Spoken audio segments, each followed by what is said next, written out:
श्रील प्रभुपाद महाराज ने इस भागवत कक्षाओं को हम सब लोग के लिए स्थापित किया है। प्रत्येक मंदिर में सुबह श्रीमद् भागवतम का अध्ययन होना ही चाहिए। यहां तक बोल दिया है कि अगर जिस मंदिर में हरि कथा न हो या भागवत की कथा न हो उस मंदिर को ताला मार दिया जाए, क्योंकि हम ऐसे दुकानदारी चलाना नहीं चाहते, है ना, जैसे सामान्य संसार में चलता है। श्रीमद् भागवतम का अध्ययन भक्त के जीवन में अत्यंत अवश्यम भावी होना चाहिए। अत्यंत बहुत जरूरी श्रीमद् भागवतम का पाठ है सुबह का। हाँ। एक बार भगवान का दर्शन चूक जाए कोई बात नहीं है, लेकिन भागवतम की कक्षाओं को कभी भी व्यक्ति को नहीं चूकना चाहिए। इनकी किसी भी अवस्था में, चाहे वो कितना भी प्रौढ़ भक्त हो गया है, भगवत सिद्धि क्यों नहीं की है, लेकिन तिस पर भी उनको कक्षा में बैठना चाहिए। हमारे तत्वाचार्य जीव गोस्वामी पाद का यह आदेश है। जो व्यक्ति का भागवतम के प्रति प्रेम नहीं है, वो कैसे कृष्ण को प्रेम कर सकेगा, है ना। और प्रेम का क्या अर्थ है? नित्य प्रति भागवतम की कक्षाओं को विदाउट फेल अटेंड करता है। यह माना जाता है कि ग्रंथ के प्रति उनका प्रेम है।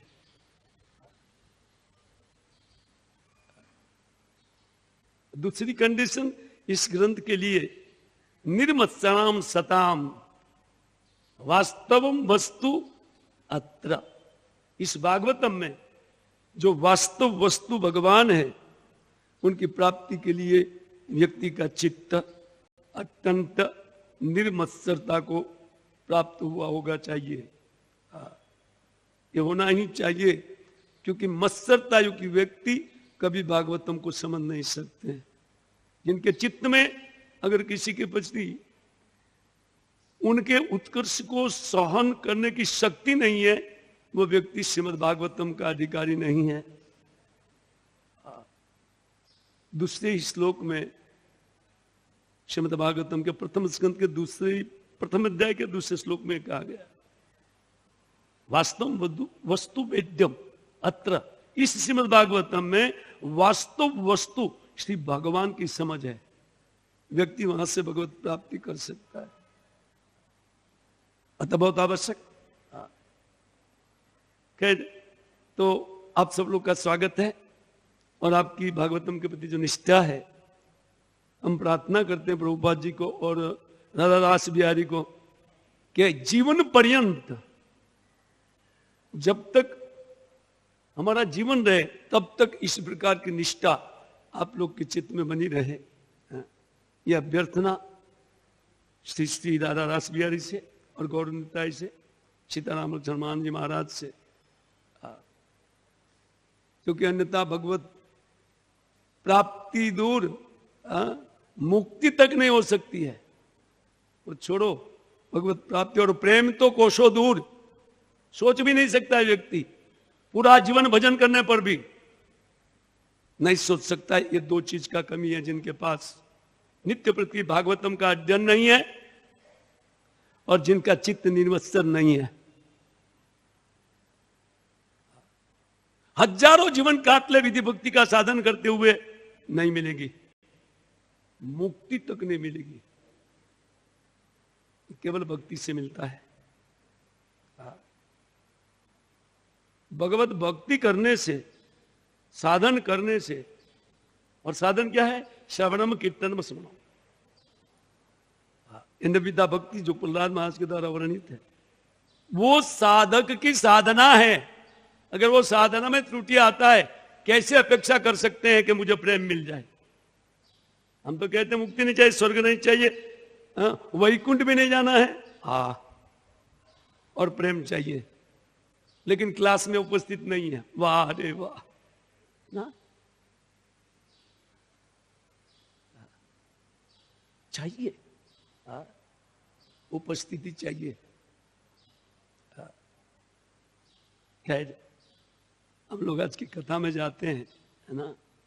ये बहुत आवश्यक है, इसलिए बताया मैंने, एकदम आवश्यक वस्तु। ये तो जो भक्त जीवन पर्यंत इनका आचरण करते हैं या सालों से इसका आचरण के, उनको पता है कि इससे इसका प्रभाव क्या है। भगवान के स्वभाव और भगवान के प्रभाव को यहां पर व्यक्त किया गया है भागवतम में। उस स्वभाव को व्यक्ति जब तक भगवत स्वभाव को ग्रहण करना नहीं सीखते हैं, भगवत भजन कर कैसे सकते हैं? क्योंकि भगवान का जो स्वभाव है उसी प्रकार का स्वभाव व्यक्ति जब ग्रहण कर पाएगा तब भजन होगा।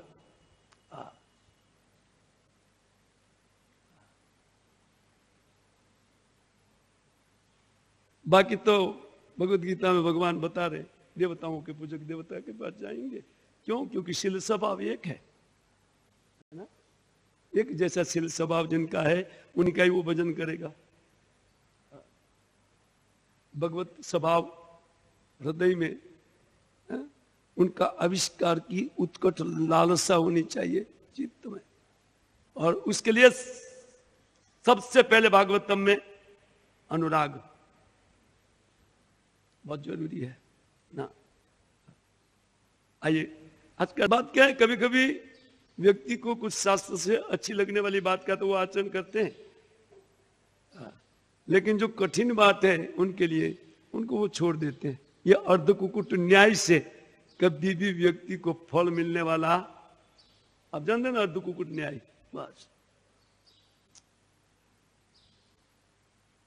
हाँ, भक्तों के जीवन में भी अर्धकुकुट न्याय दिखाई पड़ता है। सुन लीजिए आप, हाँ, कोई आपको कहने वाला नहीं मिलेगा। ये अर्धकुकुट न्याय भक्तों के जीवन में दिखाई पड़ता है। क्यों नहीं पालन करना चाहते? भाई प्रभुपाद जी ने स्थापित किया मंगल आरती, आओ, किया नहीं आएंगे। क्लास में बैठो, प्रत्येक दिन प्रत्येक भक्तों को क्लास में बैठना चाहिए। क्लास के बाद भक्त की दिनचर्या चालू होती है। पहले अपना मुख देखने आईनक में कि मैं, आईना है, श्रीमद् भागवतम आईनक है। बोले छाया पात्र को आज्य बोलते हैं, जिसमें अपनी छाया को, अपने प्रतिबिंब को व्यक्ति देखे। भक्तों के लिए आज्य है भागवतम। नित्य प्रति इन भागवतम को श्रवण कीर्तन करते हुए अपना मुख देख ले कि मैं कहां खड़ा हूं भगवत भक्ति में। मेरा स्थान अभी, मैं कितना सोपान बदली कर पाया भगवत भक्ति करते हुए। इस को दर्पण दिखाता है श्रीमद् भागवतम, उनके लिए दर्पण है, भक्तों के लिए। देखो साहब, तो नित्यपति भागवतम का दर्शन होना चाहिए। दर्शन का अर्थ भागवतम श्रवण के द्वारा देखा जाता है, उनको रोज देख लेना चाहिए, और इससे व्यक्ति की भक्ति दिनानुदिन नहीं चाहते हुए भी बढ़ेगी। अगर नहीं चाहता ना कोई भक्ति बढ़ाना, नियमों का पालन नहीं करना है, प्रयत्न पूर्वक अपने आप को रोक कर भी रोक नहीं पाएगा। अगर भागवतम का नियमित अध्ययन या अपना मुख रोज भागवतम में देख ले, ये आचरण करके श्री भगवान हम लोग को शिक्षा देते हैं।